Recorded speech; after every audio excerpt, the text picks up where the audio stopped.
Hey guys, this is Stacy here with Rangefinder Magazine. I am with Alexis Cuarezma, and today we're going to talk a little bit about lighting. So, Alexis, my first question for you. You have a lot of lighting experience under your belt, so can you tell me a little about what photographers can do to really elevate their lighting? Maybe some simple steps to go from basic lighting to something really more dramatic? Yeah, absolutely. Well, the first thing I think a photographer could do, if they know nothing about lighting and they're intimidated about strobes, in my opinion, the first thing they could do that anyone could do that doesn't cost a lot of money is actually go out. My favorite light modifier, you go to any hardware store, like Lowe's or Home Depot, and buy a quarter pounder of insulation that's foam on one side and silver on the other side, and that reflects light beautifully, absolutely tremendously, and it only costs $5. And start using that and just start looking and paying attention to the light when you're shooting your subject, bounce it off the sun, and that gets you aware of using light and how much fill light helps. If you're already starting into using strobes, I would say if you're just using one, try to add multiple lights.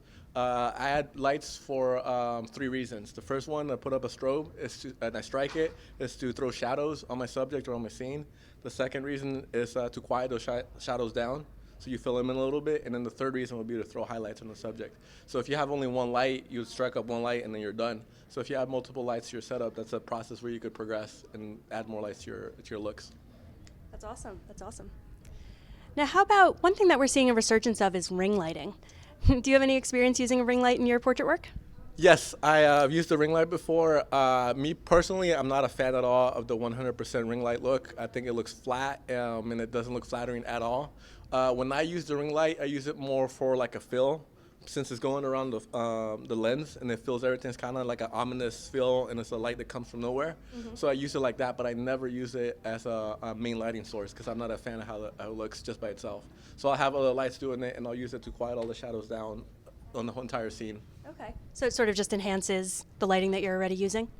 Yeah, pretty much. So it'll add a nice little pop, a little fill to where you need it, and you can't really tell where it's coming from because, like I said, it goes over the entire lens. Mm-hmm. So it's like a nice ominous fill that has like doesn't throw any other shadows.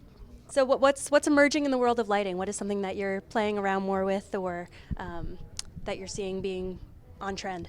Well, I don't know if it's on trend or emerging, but something I love doing with lighting that's not necessarily very popular to do. For me, so I love uplighting, lighting from underneath, and that's typically called monster lighting. But in my opinion, is the most beautiful light that there is when you're lighting the subject if you do it right.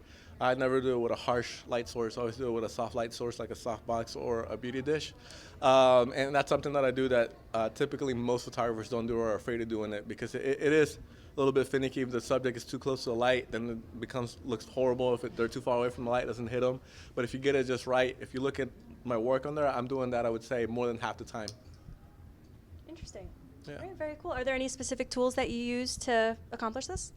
Yes, I usually use a white beauty dish with a sock or a softbox very diffused with the inner baffle. But as far as modifiers of what I use a little bit of everything. I use zoom spots, regular snoots, grids anywhere from 5-degree to 40-degree grids. I use gels. I use everything there is in the book.